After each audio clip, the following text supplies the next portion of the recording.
Isha respond नहीं कर रही है, आप लोग उससे बात करते रहिए। ईशा जी अपनी आंखें खोलिए, लड़िए मुझसे, कहिए कि मैं बुरा ब्रह्मचारी हूँ। ईशा जी। दंगल टीवी के सीरियल पृथ्वी ब्रह्मचारी में आया बेहद इमोशनल और खतरनाक मोड़, जहां खतरे में पड़ गई है ईशा की जान और वह अस्पताल में भर्ती है, जिंदगी और मौत की जंग लड़ते हुए। असल में ईशा के साथ एक बड़ा हादसा हो जाता है, जिसकी खबर न सूरज को होती है और न ही घर वालों को। ईशा को अस्पताल में भर्ती कर दिया जाता है, जहां वह पिछले 24 घंटों से ऑपरेशन थिएटर में लावारिस हालत में पड़ी रहती है।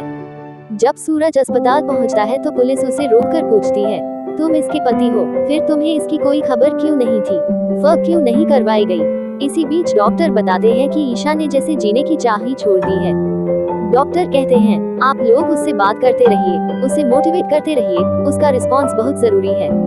अगर उसने रिस्पॉन्ड नहीं किया तो उसकी हालत और बिगड़ सकती है, जिसे संभालना मुश्किल हो जाएगा।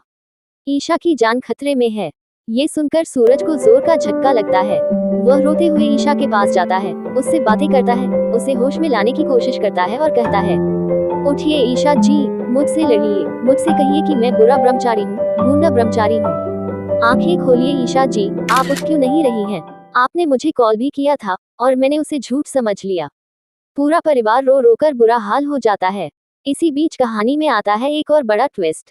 अचानक ऑक्सीजन सिलेंडर खत्म हो जाता है। सूरज कहता है, मैं अभी ऑक्सीजन सिलेंडर लेकर आता हूँ, और भागकर बाहर जाता है, लेकिन देर हो जाती है। डॉक्टर कहते हैं, अब ईशा जी को सिर्फ कोई चमत्कार ही बचा सकता है। तभी सूरज वापस आकर ईशा के पास बैठता है और टूटे हुए दिल से कहता है, उठ जाए ईशा जी, आप जैसा चाहती थी मैं वैसा ही करूँगा। आप एक बार उठ जाए, मैं IAS बनकर आपको दिखाऊंगा।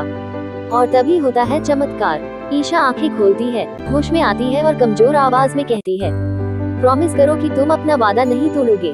दोस्तों, अब देखना ये है कि क्या ईशा पूरी तरह ठीक हो पाएगी, क्या सूरज अपने वादे पर खरा उतरेगा।